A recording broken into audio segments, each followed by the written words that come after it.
Hi, this is Scott Garibay, and today we're going to talk about Dungeons and Dragons, and we're specifically going to talk about the Indiana Jones and the Dial of Destiny, and what this film means for every dungeon master, and what this film means for every Dungeons and Dragons player.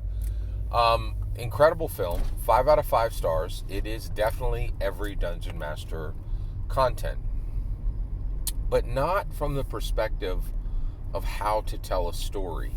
There's something more important here, and that is how to interact with art. So, I truly believe we are in a fundamentally changing world, a powerfully changing world.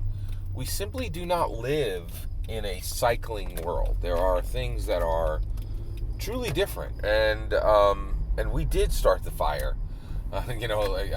Billy Joel and a Fallout Boy will tell you that we did not start the fire. We did start the fire, right? Like, we're about to see Oppenheimer, and I really believe our world is just incredibly changed.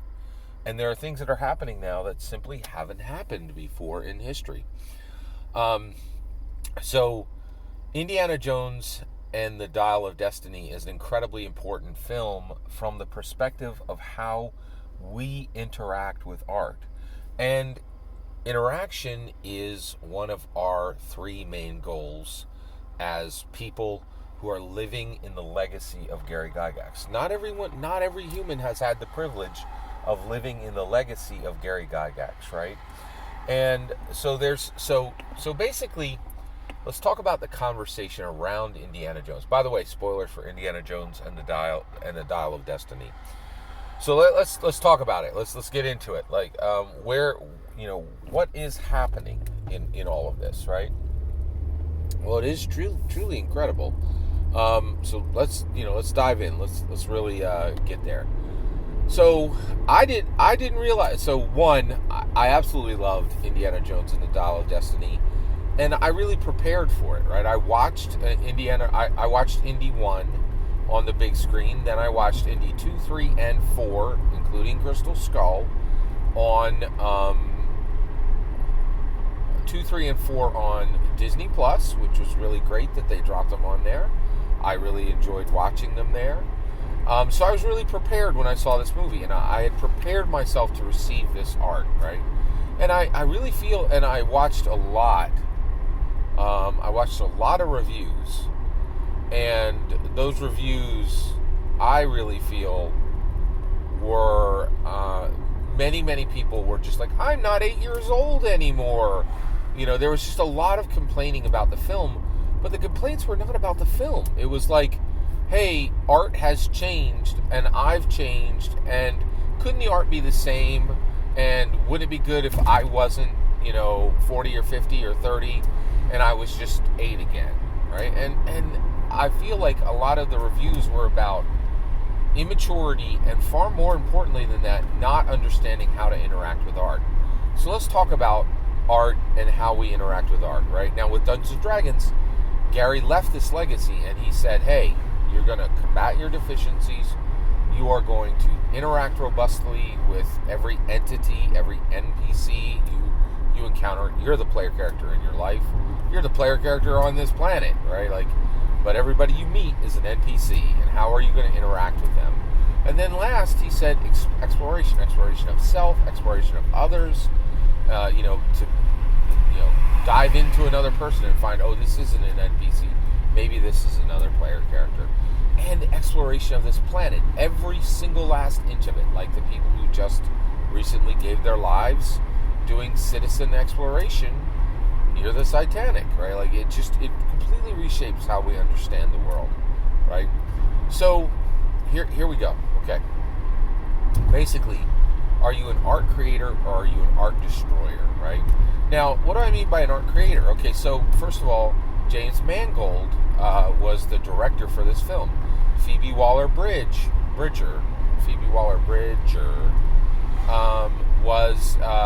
helped create this movie. Harrison Ford helped create this movie. Karen Allen helped create this movie. These are art creators. But you and I, when we go see the film on the big screen, are art creators. If you go see this movie 2 months from now, you never saw it on the big screen, and you watched it on the small screen, you are an art destroyer. You are an art destroyer. When you watch something on the small screen, you are squeezing it down to nothing. You have no right to review it, and you are an art destroyer, in my humble opinion, right? We have choices. We make choices, right? We have built these temples to attention. We call them movie theaters. They are on the chopping block. Our culture right now is deciding whether we will keep them or destroy them, right? Do we create art or do we destroy art? Harrison Ford is not the only art creator. James Mangold is not the only art creator. I helped create this art, right? I'm helping to make sure that Indiana Jones remains alive as a concept, right? As a series, as an intellectual property. I'm creating art with my choice to see it on the large screen, okay? But there are people who are art destroyers, and like very powerful art destroyers. One of the biggest things is literally like taking art to the point of destruction, right? And what do I mean by that? Like, how do you destroy art? Well, there are literally, I listened, by the way, I watched this movie after watching no less than 5 full spoiler reviews on it, right? And that's another thing that's changing, is I watch spoiler reviews for most of the movies I see now. And the reason why is we are in a different world right now. It doesn't make sense to forgo weeks of entertainment, to clutch to this old, I have to see the movie first. I can't watch all the reviews that are up right now, right? There's this new world that is emerging, and are we going to engage with it, right? But this art destruction issue is huge. So let's dive into this, okay? So many of the reviews where I literally watched reviews where people were saying this movie did not justify its existence. That is an incredibly powerful statement. It did not justify its existence, okay? Well, that, just think of the ramifications of those words, right? That person is saying flat out, right, that, they are saying flat out that they think this movie this movie and the fourth movie should not exist, right? And what they're saying is, and I looked this up, right? Indiana Jones 1, Raiders of the Lost Ark, 1981, Temple of Doom, 1984, Last Crusade, 1989. The entire trilogy existed within the 80s.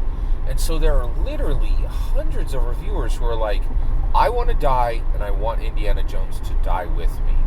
I want Harrison Ford to die with me, and I want this character to die with me. And I do not care if it's shared for centuries to come. I don't want it to be shared with others. And so there's these art reapers, these art destroyers saying, I experienced this. I want the series to be the same. I want it to be, reaching out to me as an 8-year-old for the rest of my life. And I want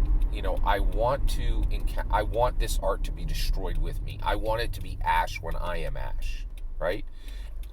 And so many of the reviews were like, I'm no longer 8 years old. This movie isn't the same. It doesn't have the same feel as the 80s, right?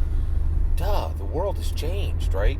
And they're like, I don't want Phoebe Waller-Bridger to be the next Indiana Jones, right? Well, first of all, she's not going to be the next Indiana Jones. She's going to be Helena Shaw, and it's going to be called Helena Shaw and the Spear of Longinus, right? Like, it's not, it's a progression of the Indiana Jones intellectual property, right? And that is art creation. But we're choosing, right? And one of the things that's really interesting is there is this compression between art creator and art experiencer, and now, simply by going and seeing a movie on the big screen rather than, and saying, hey, I want more of this, I want theaters to remain open, I want good art to live, right? You're saying, hey, I sat here on my sad sack, horrible person zone, in my, sad sack horrible person zone. And what I did is I waited for it to drop on a streamer, and I told everybody, I want more Secret Invasion. I want, shows with no action, and shows that were made on a dime's budget, and I don't want real art. I just, serve me up some pablum, please. and I want art to die with me. I want to die, and I want art to die with me. There is, and we're right here with Dungeons and Dragons. We just had our second attempt with literally the same words. 1983, Satanic Panic, D&D Be Gone. 2023, Manic Panic, D&D Be Gone. Zealots. All that changed was the date, right? Zealots to the last. People who want to destroy Dungeons and Dragons. People who want to tell you you are not allowed to read, write, own, watch Dungeons and Dragons, right? Like, it's just, you are not allowed to read, own, play, watch, collect Dungeons and Dragons, right? It's just, it's horrific, and we are there, right? We have to protect Dungeons and Dragons, and we have to protect theaters, and we have to protect art, right? If you skip this film, you are an art destroyer. Period. End of sentence, in my opinion. Every single word of that is my humble opinion. Go see this movie. Protect Dungeons and Dragons. Protect Indiana Jones. Protect quality. Protect art. Choose to be an art creator, not an art destroyer. We're supposed to stand up for imagination. Every single dungeon master, every single Dungeons and Dragons player. Every single word of that is my humble opinion. What's important is when I get to hear your humble opinion when you get in the comments and send your traffic. Please consider liking and subscribing, and have a wonderful millennium.